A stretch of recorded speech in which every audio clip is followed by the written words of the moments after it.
సైదా గారు YCP zero sir. Right Saida గారు కూటమి అన్ని సక్సెస్. రైట్ సైదా గారు నమస్కారం.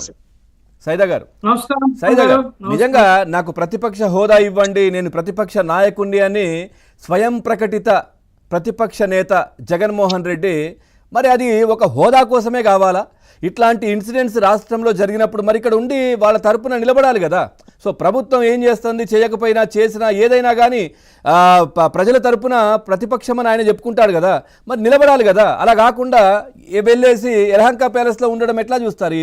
ఈ వారాంతపు సెలవులు, వారంలో ఒక 2 రోజులు ఇక్కడ ఉండడం, ఆ తర్వాత వెళ్ళిపోవడం. పవన్ గారు, మీకు ప్యానల్ పెద్దలు, తెలుగుదేశం పార్టీ నాయకులు అన్న మోకా ఆనంద్ సాగర్ గారు, అలాగే పొలిటికల్ అనలిస్ట్ సోదరి శ్రీలీల గారు, అలాగే ఏబిఎన్ వీక్షకులందరికీ కూడా నమస్కారం. ఈరోజు మన శ్రీకాకుళం జిల్లా కాశీబుగ్గలో జరిగినటువంటి వెంకటేశ్వర స్వామి ఆలయం తొక్కిస్లాట్లో మృతి చెందినటువంటి 10 మంది భక్తులకి మన ప్యానల్ తరఫున తీవ్ర సంతాపాన్ని, సానుభూతిని తెలియజేస్తా ఉన్నాం. నిజంగా ఇది చాలా దురదృష్టకరమైనటువంటి ఘటన.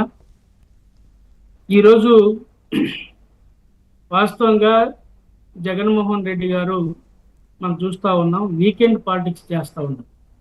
మీరు తెలుగులో చెప్పారు వారాల అబ్బాయి, మురళీమోహన్ గారి సినిమా మనకు గుర్తుకొచ్చింది. ఆయన పాపం చదువుకోవడం కోసం నానా కష్టాలు పడి పేదరికంలో వారాలు చేస్తూ చదువుకున్నాడు. కానీ ఈ వారాల అబ్బాయి, ఈ వీకెండ్ పొలిటీషియన్ మాత్రం ఏదో సాఫ్ట్వేర్ ఇంజనీర్లో లేకపోతే ఉద్యోగులు, వివిధ శాఖల అధికారులు వారం అంతా పనిచేసి శనివారం ఆదివారం రెస్ట్ తీసుకోవడం కోసం, ఎంజాయ్ చేయడం కోసం ఆ కుటుంబంతో గడుపుతారు. కానీ ఈ జగన్మోహన్ రెడ్డి గారు మాత్రం ఒక మాజీ ముఖ్యమంత్రిగా, ఒక పార్టీకి చీఫ్గా ఉన్నటువంటి ఈ పెద్ద మనిషి రాష్ట్రం గత వారం రోజులుగా భారీ వర్షాలతో, వాయుగుండంతో విలువెల్లాడుతూ ఉంటే కనీసం ఈ రాష్ట్ర ప్రజలకి తనకు ఓట్లేసి గెలిపించినటువంటి 154 స్థానాలు కట్టబెట్టి దేశంలో ఎన్నడూ లేదైనా అత్యధిక మెజార్టీతో ముఖ్యమంత్రిని చేస్తే, అలాంటి నాయకుడు ఈరోజు ప్రజల్ని పరామర్శించకుండా ఎప్పుడో వారానికి ఒకసారి బెంగళూరు నుంచి, యలహంక ప్యాలెస్ నుంచి వచ్చి, అది కూడా ప్రెస్ మీట్, వీడియో కాన్ఫరెన్స్ ద్వారా ప్రెస్ మీట్ పెట్టి వెళ్ళిపోవటం అంటే చాలా దుర్మార్గం. మనం చూస్తూ ఉన్నాం. ఈరోజు ఒక బాధ్యత గల ప్రతిపక్ష నాయకుడిగా ఆయన పాత్ర పోషించాల్సినటువంటి అవసరం ఉంది ఈరోజు రాష్ట్ర ప్రభుత్వం.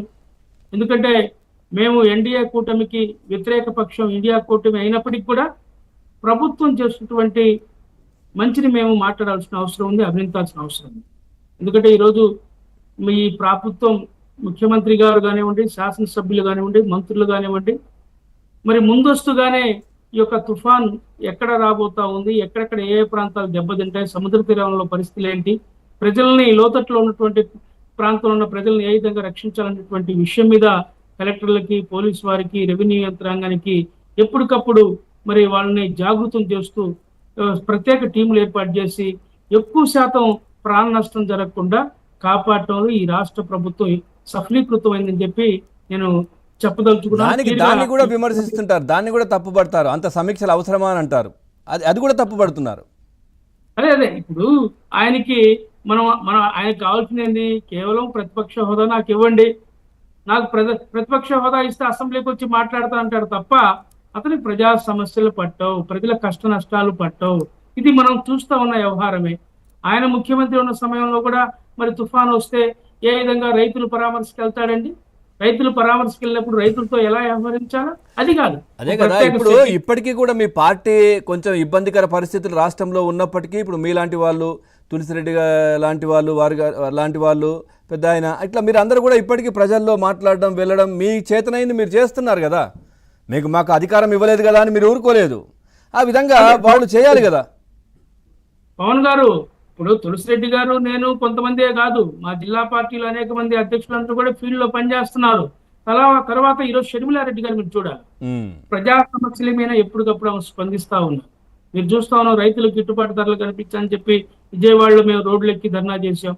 అలాగే ఆరోగ్యశ్రీకి 2,700 కోట్ల రూపాయల బకాయిలు ఉన్నాయి, చెల్లించమని మేము ప్రభుత్వం మీద ఒత్తిడి చేశాం.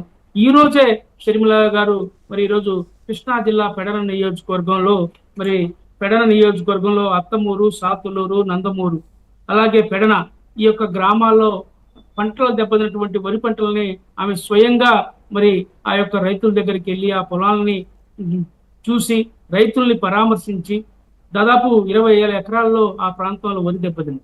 ఆమె స్వయంగా వెళ్ళి పర్యటించింది. ఒక మహిళ, గమనించాలి మీరు, ఒక మహిళ అయి ఉండి ఒక పార్టీకి చీఫ్ గా ఉండి కాంగ్రెస్ పార్టీకి ఆమె ఈ రోజు వెళ్ళినటువంటి పరిశీలించినటువంటి విషయాన్ని కూడా గుర్తు చేస్తా ఉన్నాం. ఈ రోజు మరి పెడన నియోజకవర్గ బాధ్యులు సొంటి నాగరాజు గారు, అలాగే ఏఐసిసి కార్యదర్శి మన రాష్ట్ర వర్కింగ్ ప్రెసిడెంట్ మాజీ మంత్రి జేడి శీలం గారు, శ్రీమలం గారితో పాటు ఆ ప్రోగ్రామ్ లో పాల్గొన్నారు. రైతులను పరామర్శించాం, భరోసా కల్పించాం. ఇది నాయకత్వం అంటే.